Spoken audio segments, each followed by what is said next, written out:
कौन हूं मैं? क्या है मेरा वजूद? क्या है मेरी पहचान?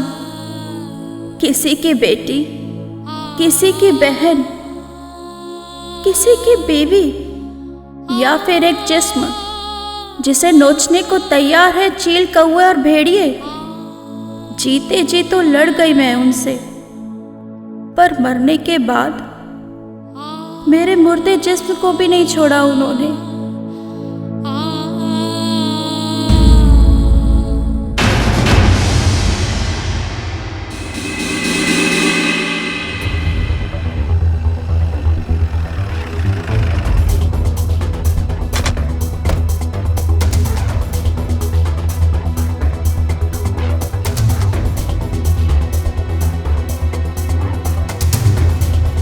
देखिए सर, लाश तो पूरी सड़ चुकी है, हड्डियां तक छूट रही है। बॉडी को पोस्टमार्टम के लिए भिजवाओ और आसपास का पूरा एरिया सर्च करो। Okay sir.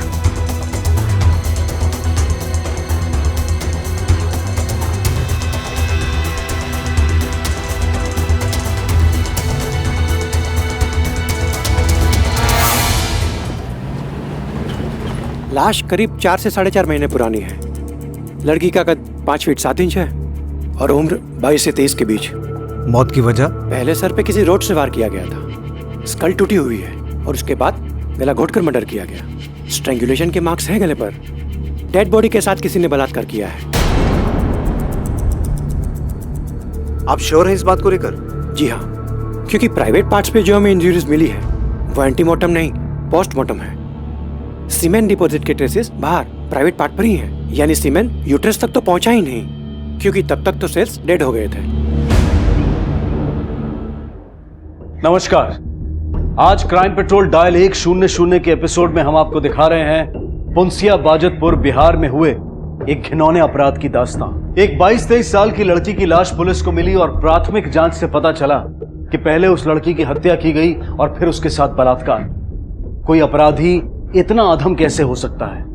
कोई ऐसा क्यों करेगा? लाश को ना तो अभी कोई नाम मिला था और ना ही उसकी पहचान हो पाई थी। पुलिस ने आसपास के पुलिस स्टेशन से 4-5 महीने पहले की मिसिंग रिपोर्ट मंगवानी शुरू कर दी। सर, सभी पुलिस स्टेशन और थानों से मिसिंग रिपोर्ट हासिल कर ली है। सर, मार्च 2015 से अप्रैल 2015 तक कुल 72 लड़कियों की मिसिंग रिपोर्ट लिखाई गई थी। इसमें से 17 लड़कियां वापस आ गई थी, लेकिन 4 का मर्डर हो गया था और उन चारों के हत्यारों के ऊपर केस चल रहा है। सर, ये फाइल।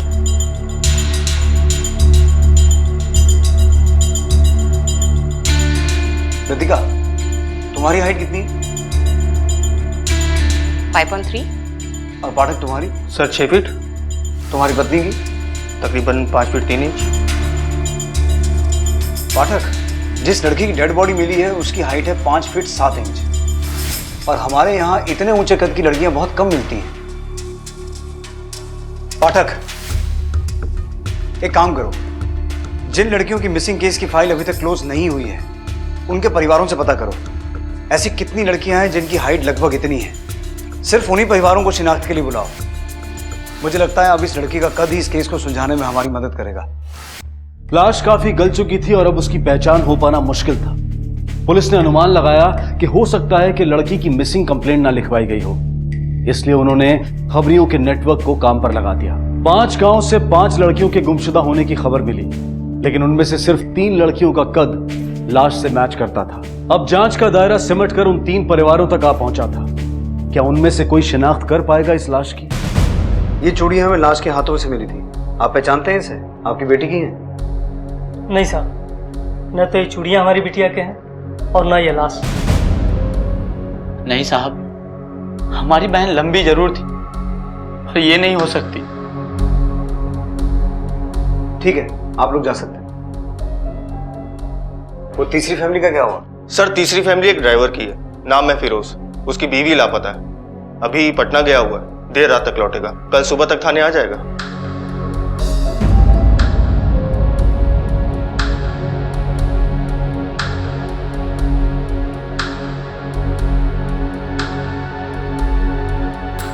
नाम क्या है इसका? पता नहीं साहब। तेरी बीवी का जो लापता है? साहब, ईऊ नहीं है। अबे, तेरी बीवी का कोई नाम था कि नहीं? फरीदा। कद? इतना होगा साहब, लेकिन ये सब काहे पूछ रहे हैं आप लोग? 4 महीने से लापता है ना तेरी बीबी? हाँ साहब, लेकिन वो लापता नहीं है, भाग गई किसी दूसरे मर्द के साथ। अरे हमारे लिए तो उसी दिन मर गई थी जिस दिन हमें छोड़ के गई वो। अब उसके अम्मी अब्बू जाने और ऊ जाने, हमसे उसका कोई लेना देना नहीं है साहब, हमें माफ कीजिए। कहाँ रहते हैं उसके माँ बाप? यहीं कटोरिया गांव में। और सुन, जब जरूरत पड़ेगी बुलाएंगे। ठीक है साहब। पाठक, सर। फिरोज के ससुराल वालों को बुलाकर लाश दिखाओ। मुझे लगता है अब यही फैमिली हमें मुजरिम तक पहुंचाएगी।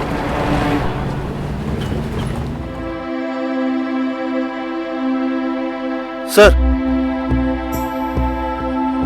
सर मुन्ना। हमने सुना है आपकी बेटी लापता है। आपकी बेटी लंबी थी, लगभग उसी कद की एक लड़की की सड़ी हुई लाश मिली है हमें। हमारी बेटी नहीं होगी साहब। बिना लाश को देखे कैसे कह सकते हो कि तुम्हारी बेटी नहीं है? आओ। इस लाश की हाइट तकरीबन 5 फीट 7 इंच है। आपकी बेटी की हाइट भी इतनी थी ना? हमारी समझ में कुछ नहीं आ रहा साहब, कैसे पहचाने हम इसको? आप इन चूड़ियों को पहचानती हैं? नहीं। ठीक है, आप दोनों बाहर बैठिए।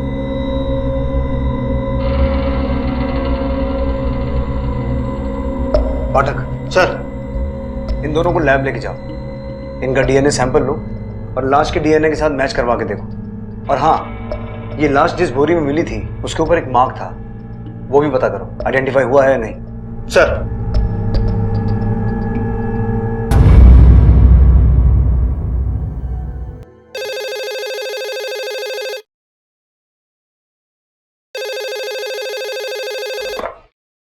हेलो सर, उस लाश का डीएनए मुन्ना बाबू और रज्जो का डीएनए से मैच हो गया।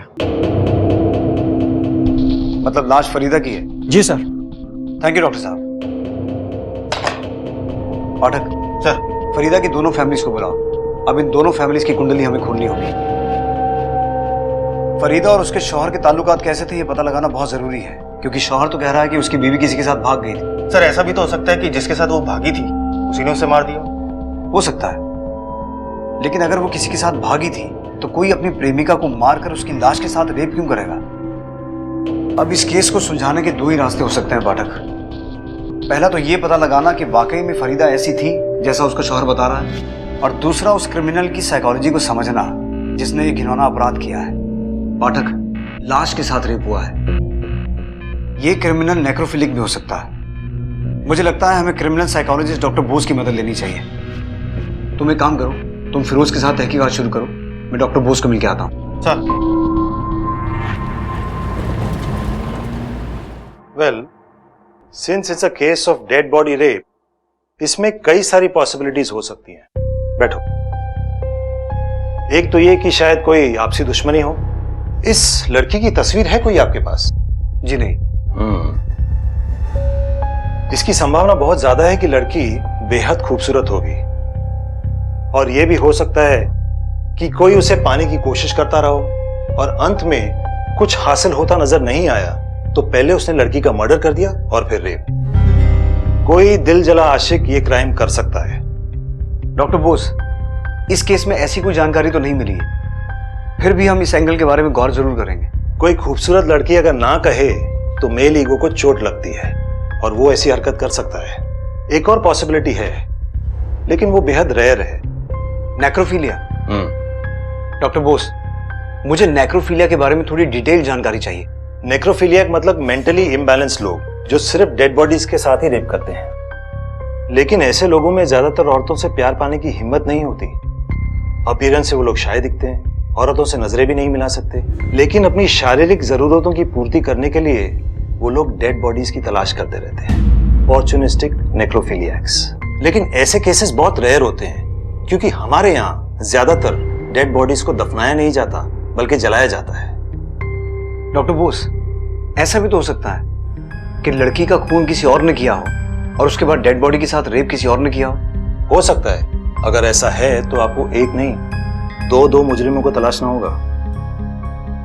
लेकिन इस केस को सॉल्व करने का सबसे अच्छा और आसान तरीका है विक्टिम के बारे में जानना, विक्टिम की पर्सनालिटी के बारे में जानना, क्योंकि विक्टिम की हिस्ट्री ही आपको क्लू दे सकती है कि उसे किसने मारा होगा। इसका मतलब है हमें शुरुआत वहां से करनी होगी जहां से फरीदा की कहानी शुरू हुई, उसके अपने माता पिता के घर से भागने से।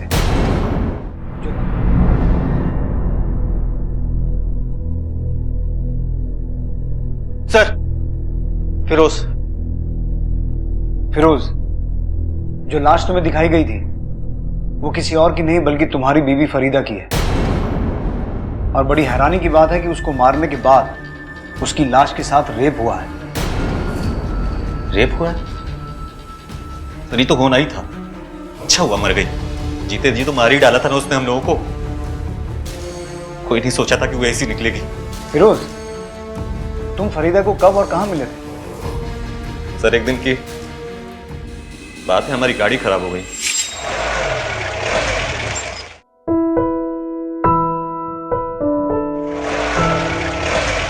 हम कुछ मदद करें आपकी? अरे आप क्या मदद करेंगे हमारी? अरे आप गाड़ी स्टार्ट कीजिए, हम धक्का लगाते हैं। क्या बात कर रही हैं? अब आप धक्का देंगी? अरे काहे हम धक्का नहीं लगा सकते? अरे लड़की है पर कमजोर नहीं। चलिए आप गाड़ी स्टार्ट कीजिए, हम धक्का लगाते हैं। देखते हैं। चलिए। 1 2 3।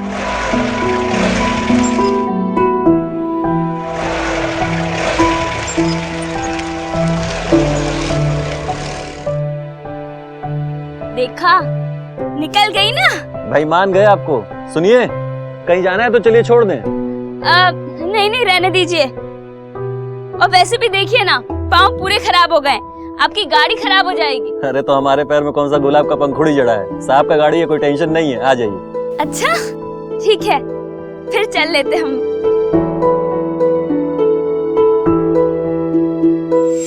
बस साहब, उसमें कुछ बात तो थी कि हमारी गाड़ी के पहिए उसकी घर की ही तरफ घूमने लगे। हम दोनों मिलने लगे, इश्क हो गया था साहब उससे। एक दिन हम दोनों ने भाग कर निकाह कर लिया। हम दोनों बहुत खुश थे एक दूसरे के साथ। उसे अपनी लंबाई पे बहुत गुमान था।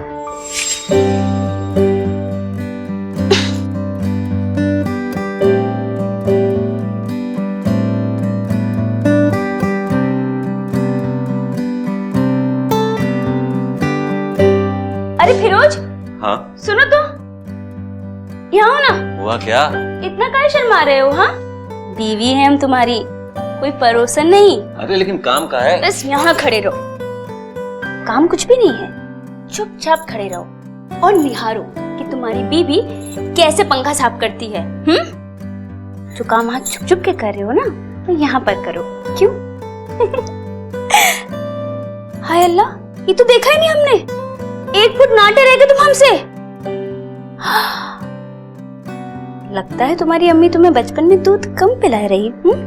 अच्छा जी, अभी बता। अरे नहीं, सुनो, अब बताओ, इसकी अम्मा ने कम दूध पिलाया? सिर्फ 2 इंच से चूक गए हम, वरना हमारे शौहर हमसे नाटे होते। गलत आदमी से दिल लगा बैठे ना। तुमने ना जरूर कोई चीटिंग की होगी हमारे साथ। चीटिंग तो वो कर रही थी हमारे साथ। घर वालों से लड़ाई लेके निकाह किए थे उसके साथ, अपनों से दुश्मनी मोल लिए थे। बदले में उसने कहा दिया धोखा, घर छोड़ के भाग गई किसी यार के साथ। फिरोज, क्या लगता है तुम्हें किसके साथ भागी होगी तुम्हारी बीवी? पता नहीं साहब, पता नहीं किस किस के साथ चक्कर चला रही थी। अरे हमारी तो इज्जत ही मिट्टी में मिला के गई। अब कहां मुंह दिखाएंगे साथ वालों को? ठीक है, तुम फिलहाल जा सकते हो। पाठक सर, इस फरीदा को समझने के लिए अब उसके माँ बाप से मिलना होगा, क्योंकि शायद उनसे मिलने के बाद इस किरदार का कोई दूसरा पहलू सामने आए।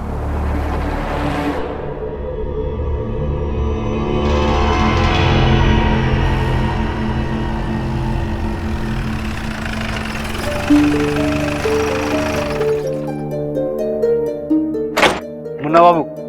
हाँ साहब। आपकी बेटी अब इस दुनिया में नहीं है। जो लाश आप लोगों ने देखी थी उसका डीएनए आपके डीएनए के साथ मैच हो गया है। इसका मतलब वो लाश फरीदा की ही थी।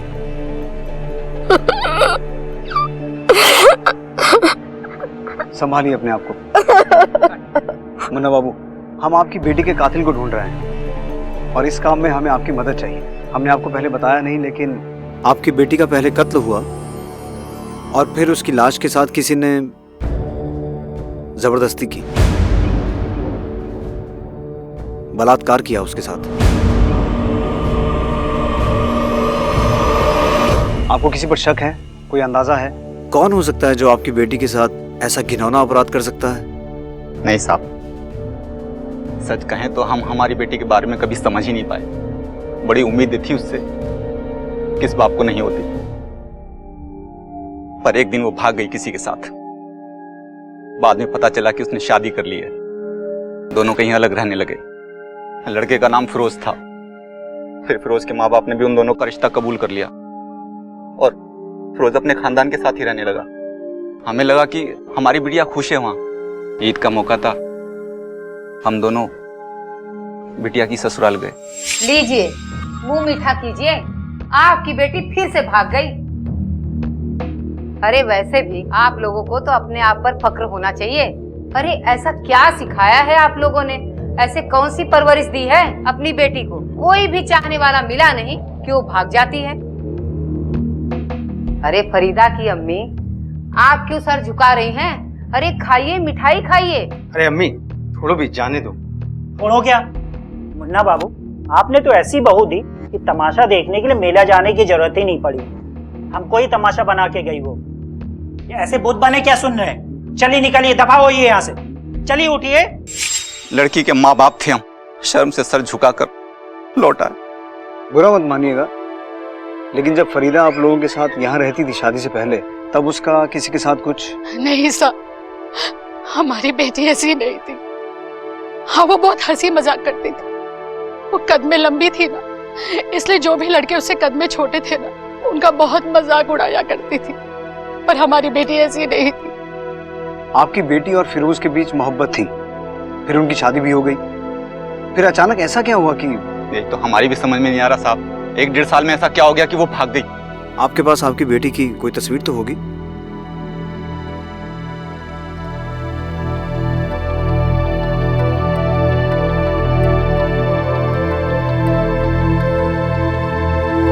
शुक्रिया।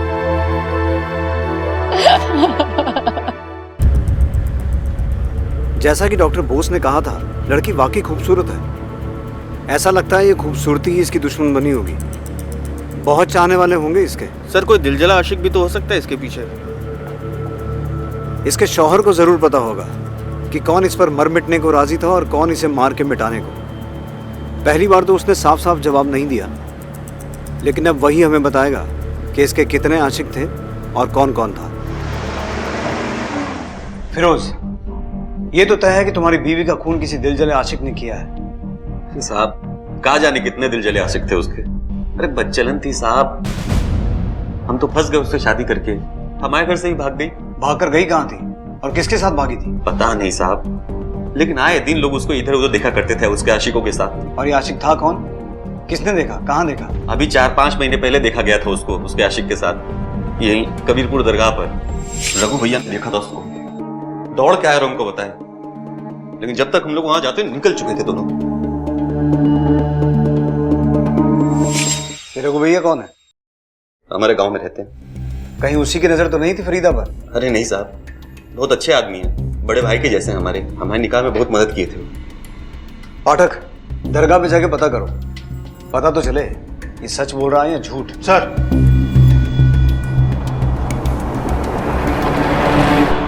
बाबा, इस लड़की को पहचानते हैं क्या? जी हाँ, बड़ी नेक लड़की है ये। अक्सर यहाँ आती थी, 2 रकात नमाज पढ़ती थी, दुआ मांगती थी।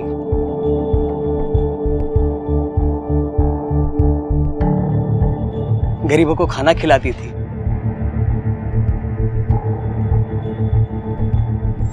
पर पिछले 4-5 महीनों से तो मैंने उसे यहाँ देखा नहीं। पर हमारी जानकारी के हिसाब से तो वो यहाँ किसी के साथ आती थी। जी, अपने शोहर के साथ आती थी या फिर अकेले। इसे पहचानते हैं? जी हाँ, यही तो उसका शोहर है, फिरोज नाम है इसका। अच्छा बाबा, कभी किसी और के साथ आई थी यहाँ? परवरदिगार की कसम, वो वैसी औरत नहीं थी, ये एकदम पाक दामन औरत है वो। शुक्रिया। सर ये फिरोज झूठ बोल रहा है। इसकी बीवी दरगाह तो जाती थी, लेकिन या तो इसके साथ या फिर अकेले, कभी किसी और के साथ नहीं गई सर। और सर 4 महीने से तो वो दरगाह गई नहीं। वह झूठ बोलकर गुमराह कर रहा है तू। साहब हम काहे गुमराह करेंगे आपको? राजेश, रॉकी, सलीम, बबलू, समीर, इन सबके साथ चक्कर था उसका, और कहा जाने कितना चक्कर था। ये जिन लौड़ों के तूने नाम लिए हैं, कहाँ मिलेंगे? सर ये फिरोज कहीं हमें गोल गोल तो नहीं घुमा रहा? पाठक, एक औरत का मर्डर करके उसकी डेड बॉडी के साथ रेप करने वाला आदमी कोई सिंपल आदमी तो नहीं होगा ना? सर आपका शक कहीं फिरोज पर तो नहीं? हाँ सर, उसके पास मोटिव है, वो उसका मर्डर कर सकता है, लेकिन लाश के साथ रेप? अगर मुजरिम कोई मानसिक रोगी है तो उसका कोई क्रिमिनल रिकॉर्ड भी होगा। सर लेकिन फिरोज का तो किसी भी पुलिस स्टेशन में कोई क्रिमिनल रिकॉर्ड नहीं है। और वो 5 लोग, राजेश, सलीम, समीर, रॉकी और बबलू, देखते हैं अब इन 5 की कुंडली में क्या निकलता है। सर एक बात और, सर जिस बोरे में लाश मिली थी उसके डिटेल्स लेने के लिए मैंने मिश्रा जी को भेज दिया है।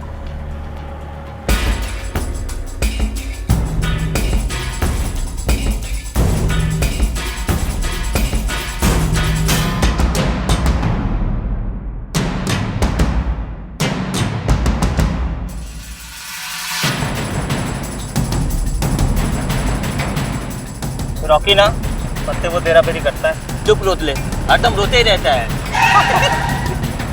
अरे पुलिस!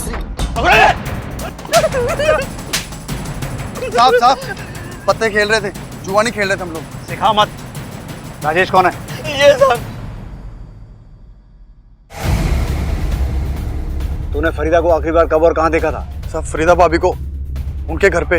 भाभी बोलता है, तेरा चक्कर था ना उसके साथ? अरे नहीं साहब, अम्मा कसम, हमने तो बस एक बार उनके हाथ की बनाई फिरनी खाई थी, बस उसके बाद तो मैंने देखा भी नहीं साहब। जब से वो गायब हुई तब से कहीं देखा? नहीं साहब, कहीं नहीं देखा। राजेश झूठ मत बोल, फिरोज ने हमें बताया कि तू उससे मिलता था। साहब वो झूठ बोल रहा है, सारा हमको वो। तुझी को क्यों फंसा रहा है? कोई तो वजह होगी ना। गायब होने से पहले उसको मैं फिरोज के साथ लड़ते हुए देखा था। हमारे वजह से घर में कौरा मचा है, हमारे वजह से? मत खुलाओ तुम हमारा। अरे तो तू ही बता ना, वही रात कव्वाली जाने के लिए क्यों मिली जब हम घर पे नहीं थे? किसके साथ गई थी तू? जब तुम साहब के साथ में गाड़ी लेकर जाते हो, रात कहाँ बिताते हो ना, एक मालूम नहीं है क्या हमें? अशफाक भाई सब किससे बताया तुम्हारे? हमारा हाथ मत लगाना हम पे। बाकी जनानियों की तरह कमजोर नहीं है हम। उस दिन किस तरह से फंसे हुए पहिए को निकाल लिया था ना, उसी तरह तुम्हारा हाथ उधर फेंक देंगे। एक दिन कव्वाली कहाँ चले गए तो क्या बच्चा हो गए क्या हम? अरे कुछ ना कुछ तो करती होगी ना तू, बार बार नाम काहे उछलता है तुम्हारा? बस इतनी परेशानी है, इतना ही शक है तो काहे ना तलाक ले लेते हमसे? बबलू तू बता, क्या जानता है फरीदा और फिरोज के बारे में? पता नहीं साहब, वो लोग हमेशा लड़ाई झगड़ा करते रहते हैं। समीर कहाँ मिलेगा? समीर से पूछताछ करके कोई फायदा नहीं, वो तो कभी किसी औरत की तरफ नजर भी उठाकर नहीं देखता था। उसका किसी के साथ क्या चक्कर होगा साहब? पाठक सर, समीर को उठा के लेकर आओ और इन सबका पार्सल थाने भिजवाओ। सर। सर सर ये है समीर।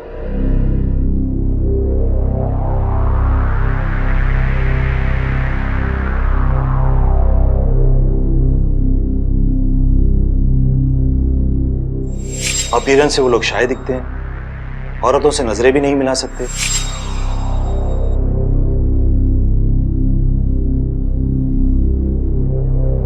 पाठक इससे पूछताछ हम नहीं करेंगे। तो फिर कौन करेगा सर? समीर, समीर नाम है ना तेरा? बैठ। मस्ताना लेडीज टेलर के यहाँ कटिंग का काम करते हो ना तुम? जी मैडम। फरीदा आती थी वहां? हाँ। नीचे क्या देख रहा है? नजरें मिलाकर बात कर। खूबसूरत थी ना वो? जी जी नहीं मैडम।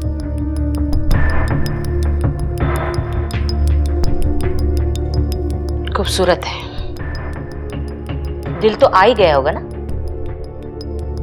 जी मैडम, मेरा मतलब नहीं मैडम, बहुत डर लगता था, बहुत मजा करती थी। गुदगुदी होती थी अंदर?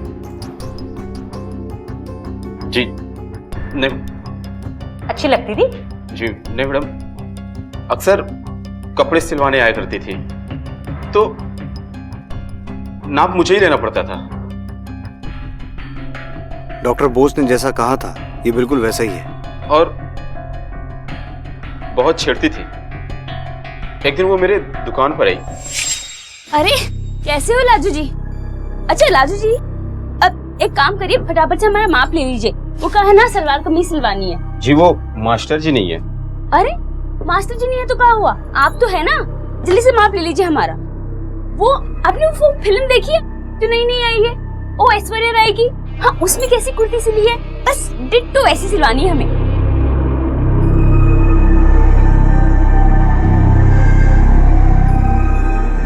अरे इतना कपकपा क्यों रहे हैं आपके हाथ? अच्छा अब छोड़िए, हम बताते हैं, लिखिए 36। क्या हुआ लाजू जी? जी वो आप लाजू जी मत बोला करिए, सब बाद में बहुत हंसते हैं। ओए होए, तो क्या छुई हुई बोले आपको? हाँ, आपकी ना शादी करवा देनी चाहिए। एक बार शादी हो जाएगी ना फिर सब सही हो जाएगा। वैसे लाजू जी, आपकी शादी लड़की से करवाएं या फिर? अच्छा ठीक है, लेकिन सिल के रखिएगा, मैं बाद में आती हूँ। इसलिए खून कर दिया तूने फरीदा का? खून? क्या कह रहे सब आप? भला मैं खून क्यों करूंगा? सिर्फ खून ही नहीं, खून करने के बाद लाश के साथ रेप किया तूने। रेप? हेलो, हाँ एक मिनट सर, मिश्रा जी का फोन। बोलिए मिश्रा जी। ठीक है, हम आते हैं। लतिका, जब तक ये सच ना बोले अच्छे से मेजरमेंट लो इसका। कैदी की वर्दी सिलवानी है इसकी। Yes sir.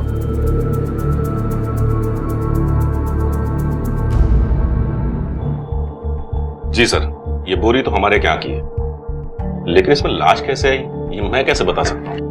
पुंसिया गांव से कोई आपकी बोरी खरीदता है? नहीं सर। पुंसिया का कोई आदमी यहाँ काम करता है? एक मिनट, हाँ मंडल जरा अंदर आना। कोई बड़ा केस है साहब क्या?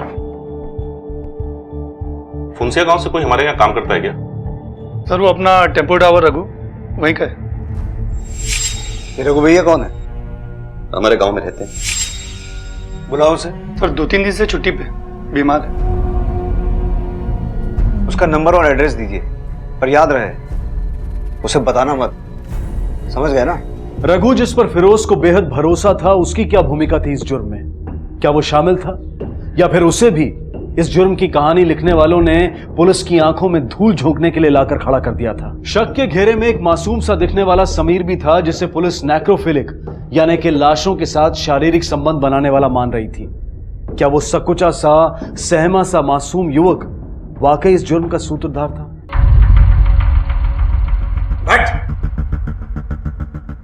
और क्या क्या किया रघु ने तेरे लिए? सिर्फ लाश फेंकने के लिए बोरी का इंतजाम किया था या खून में शामिल था वो? क्या कह रहे हैं साहब आप? हम काहे करने लगे खून? रघु भैया ने तो निकाह के वक्त हमारी काफी मदद की थी, वो काहे करेंगे खून? देख फिरोज, तेरी उल्टी गिनती शुरू हो चुकी है। तूने क्या कहा था? तेरी बीवी के बहुत से यार हैं, तूने नाम भी बताए, लेकिन जब हमने पता किया उनमें से एक भी आदमी ऐसा नहीं निकला जिसकी तेरी बीवी के साथ यारी हो। फिर तूने क्या कहा? तेरी बीवी दरगाह जाती थी किसी के साथ। तेरी बीवी जिस दिन से गायब हुई है वो दरगाह गई नहीं। पर साहब। चुप! क्या कहा था तूने? तेरी बीवी के साथ झगड़े होते थे, तलाक तक बात पहुंच गई थी। नहीं, तू अपनी बीवी पर बदचलन होने का इल्जाम लगा रहा है। पर साहब अशफाक भाईजान ने ही ये बात हमें बताई थी, एक बार नहीं कई बार, कि उसका एक के साथ नहीं कईयों के साथ चक्कर है। तूने जिस जिसका नाम लिया हमने सबकी कुंडली निकलवाई है, एक भी आदमी उसमें शामिल नहीं है। झूठ बोल रहे हैं साहब, ऐसी बात भी कोई कबूल करता है क्या? एक बात बता, तूने अपनी बीवी को देखा कभी किसी के साथ? नहीं साहब। फिर? लेकिन अशफाक भैया ने तो देखा, रघु भैया ने तो देखा। अबे तेरे भैया कहेंगे कि तेरा कान कौवा ले गया, तू कौवे के पीछे दौड़ेगा क्या? पाठक चल, इसके प्यारे भैया अशफाक को उठा के लेके आ। ये केस अब इन दोनों पे खत्म होगा। और याद रखना फिरोज, बहुत घिनौना अपराध हुआ है, एक लाश के साथ रेप हुआ है। सजा तो मिलेगी ही, लेकिन उससे पहले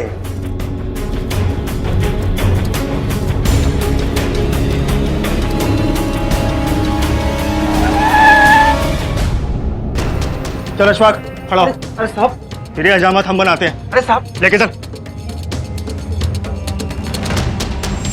साहब, फरीदा औरत नहीं, आफत थी, आफत। तो उस आफत को तूने रास्ते से हटाया या तूने अपने भाई की मदद की उसे रास्ते से हटाने में? अल्लाह कसम साहब, मैंने कुछ नहीं किया, पर यह सच है कि मेरे छोटे भाई की बीवी की हरकतें कुछ ठीक नहीं थी। अच्छा, जरा हम भी तो सुने। फिरोज जब घर से निकल जाता तो फरीदा भी कहीं गायब हो जाती, देर देर तक घर नहीं आती। आस पड़ोस के लोग तरह तरह की बातें करने लगे, हम सरेआम जलील होने लगे, पानी नाक से ऊपर हो गया था। तब जाके मैंने फिरोज को सच सच बताया। मोहब्बत अपनी जगह, अब वो तेरी बीवी है, नजर रखा कर उस पर। ना जाने क्या क्या किसके साथ करती फिरती है, अब मुझसे बर्दाश्त नहीं होता है। अरे ऐसी बात ही तो पहले बताना चाहिए था ना, अब क्यों बता रहे हो? बड़ा भाई हूं तुम्हारा, अच्छा ही लगता है ये सब कहना। कब तक कोई खामोश रहे? एक बार समझाने की कोशिश की तो उल्टा मेरे ऊपर पलट पड़ी, भला बुरा कहने लगी। औरत जात पर लगाम रखना सीख, नहीं तो किसी दिन हम सबके चेहरे पर कालिख पोत कर भाग जाएगी।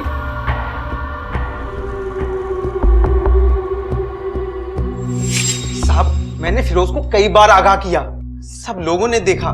घर से भागने के बाद बेहयाई से सर उठाकर घूम रही थी। क्या करता साहब, सब कुछ अपने भाई को बताना पड़ा।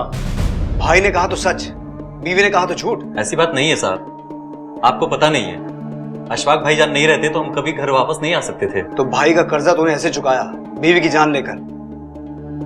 लेकिन एक बात बता फिरोज, लाश के साथ बलात्कार करते हुए तुझे घिन नहीं आई? क्या बात कर रहे हैं साहब आप? हम इतने गिरे हुए नहीं कि मुर्दे के साथ, और ना ही अशफाक भाईजान इतने गिरे हुए हैं। जरूर उस फरीदा का कोई ना कोई आशिक रहा होगा जिसने उसके साथ ये सब किया होगा। अरे उस घोड़ी को हम लगाम कस ही नहीं पाए, खून क्या करेंगे? और रही अशफाक भैया की बात, अरे उनके पीछे तो खुद ही दौड़ी थी मारने वो। अरे फिरोज, ये कहाँ है? जब कल रात हम घर पे नहीं थे, कहाँ थी तू? काहे बौखला रहे हो इतना? कव्वाली सुनने गए थे। किसके साथ गई थी कव्वाली सुनने? जैसे अपने घर से भागी थे, हमारे साथ किसी और के साथ भागने का इरादा है क्या तेरा? फिरोज, जबान संभाल के बात करो। आवाज नीची, शौहर है हम तेरे। बहुत कुछ बताया अशफाक भाईजान ने तेरे बारे में। हाँ तो जाके कह दो अपने अशफाक भाई से। हाँ, बीवी हम तुम्हारे, निगाह की है तुम्हारे साथ में। कोई घर में पड़ा हुआ पैजामा नहीं कि 4 दिन वो पहने 4 दिन तुम। अशफाक! अरे बाप रे! अब आपको यकीन नहीं आता तो बबलू से पूछ लीजिए। बबलू ने जो बताना था बता दिया है, अब तो सिर्फ ये बता तूने अपनी बीवी को मारा क्यों? जिसकी कसम खिलानी है खिला लीजिए साहब, हमने खून नहीं किया। अरे एक तो थप्पड़ जरूर मारा है उसको जब गुस्सा मगज पे चढ़ जाता था। अरे भाई को गाली देगी तो गुस्सा नहीं आएगा का? तो तू फरीदा के बारे में अफवाहें फैला रहा था और अपने भाई के मन में शक के बीज बो रहा था। नहीं साहब, मेरा छोटा भाई तो मेरे बेटे जैसा है साहब। नहीं साहब, क्या बे, हम कंचे खेलते हैं और तू हमारा बड़ा भाई है जो हमें घुमाएगा? नहीं साहब, हम तो छोटे लोग हैं, हम क्या घुमाएंगे। लेकिन हम सच बता रहे हैं, आस पड़ोस में तरह तरह की बातें होने लगी तो किसी का भी दिमाग खराब हो जाता। यहाँ तक तो हमने फिरोज को कई बार समझाया, भाई ठंडे दिमाग से काम ले। इसका मतलब ये हुआ कि फरीदा का खून तूने नहीं तेरे भाई ने किया है।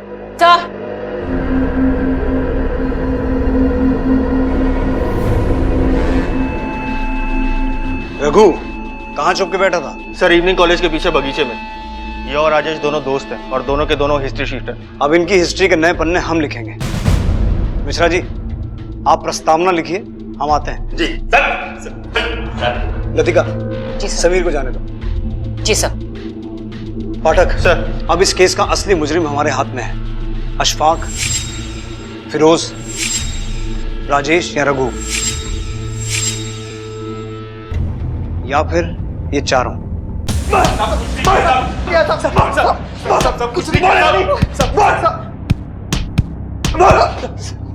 सर, ये अखबार रघु की गाड़ी में से निकला है। ये दुनिया का सबसे बकवास अखबार है, इसे कोई नहीं पढ़ता है, सिर्फ रघु ही पढ़ता है। और खास बात यह है सर, यही अखबार लाश के पास मिला था।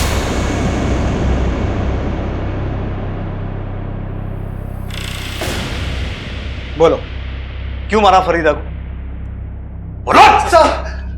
साहब, हमने नहीं मारा साहब। बोलना रघु। साहब, हमने तो सिर्फ लाश को ठिकाने लगाने में मदद की थी साहब, और कुछ नहीं।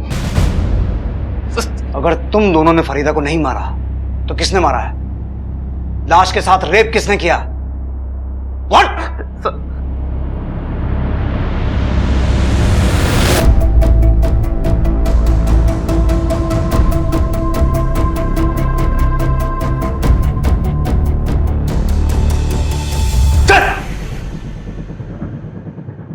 बोल, इन दोनों में से कौन है?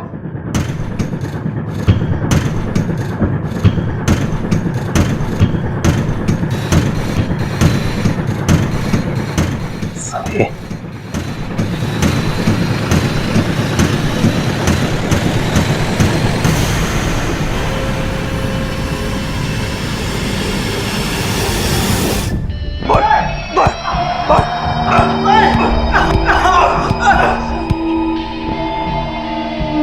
अब बोलेगा भी।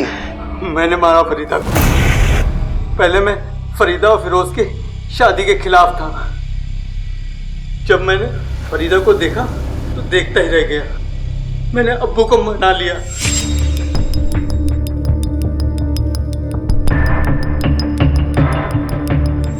और तुरंत उन दोनों को घर ले आए। मैंने सोचा फरीदा मेरे इस एहसान का बदला चुकाएगी, मुझे करीब आने देगी, लेकिन ऐसा नहीं हुआ। एक दिन मौका पाकर मैंने पीछे से उसे दबोच लिया। अरे फिरोज, अशफाक, अरे कब? देखो मैं तो आज सबक सिखाती हूँ बराबर से। तेरी तो देती हूँ मैं। बदतमीज। अरे आज तुम्हें छोड़ूंगी नहीं। उसने लोगों के सामने मुझे खदेड़ खदेड़ कर मारना चाहा। पागल हो गई है। अरे रुक, कहाँ जा रहे भाग के? हाँ? पगला गई। अरे रुक, अरे रुक, पकड़ के मार।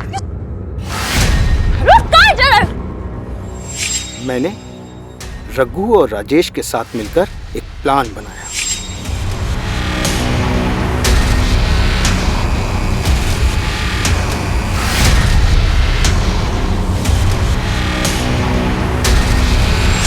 उसे रघु पर बड़ा यकीन था। रघु को उसके पास भेजा। भाभी जान, अस्सलाम वालेकुम। वालेकुम अस्सलाम। आइए भाई। और भाभी जी, आपको एक खुशखबरी देना चाहते हैं। हाँ बताइए। फिरोज भाई है ना, फिरोज भाई ने घर बनाने के लिए एक जमीन खरीदी। तो मैंने ये सोचा कि कहीं आपको बाद में जमीन पसंद ना आए, तो चलो मेरे साथ आपको दिखा देता हूँ। अरे सोचिए मत भाभी जी, चलो मेरे साथ, मैं आपको दिखा देता हूँ।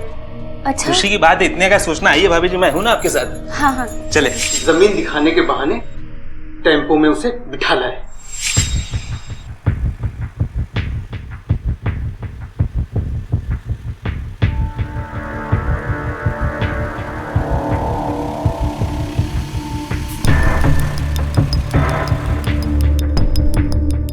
आइए भाभी जी।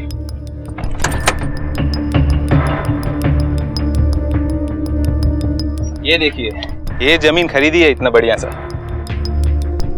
ये जमीन खरीद रहे हैं फिरोज? हाँ भाई। यहाँ कौन आएगा? हम बताते हैं।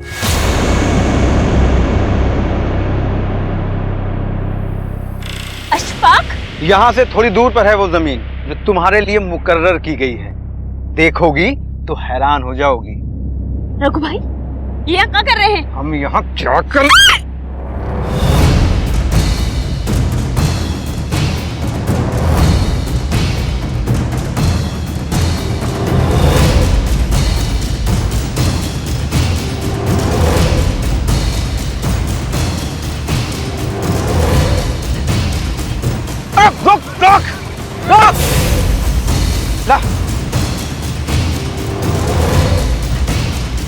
रुक फरीदा, रुक।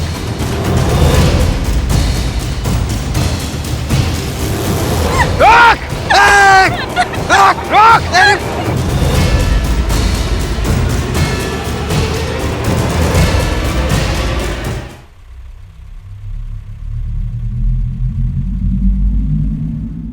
इतने ताने सुने थे नौटे होने के, दिमाग सुलग उठता था। सामने तो लाश पड़ी थी साहब, लेकिन दिमाग में जीती जागती फरीदा।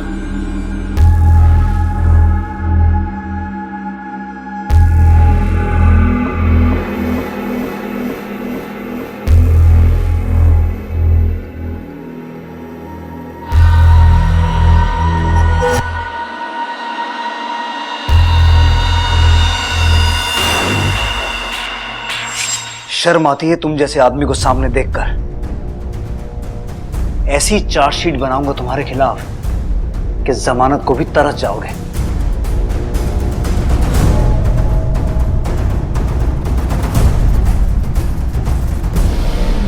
रघु, राजेश और अशफाक पुलिस की हिरासत में हैं। चार्जशीट दाखिल हो चुकी है, लेकिन अदालत की कार्रवाई शुरू होनी अभी बाकी है। इस केस से कुछ सवाल मन में खड़े होते हैं। अगर कोई मर्द या औरत बेहद खूबसूरत है और आप उसे चाहते हैं पर हासिल नहीं कर सकते, तो क्या यह वाकई आपकी हार है? क्या हमें किसी की व्यक्तिगत स्वतंत्रता का सम्मान नहीं करना चाहिए?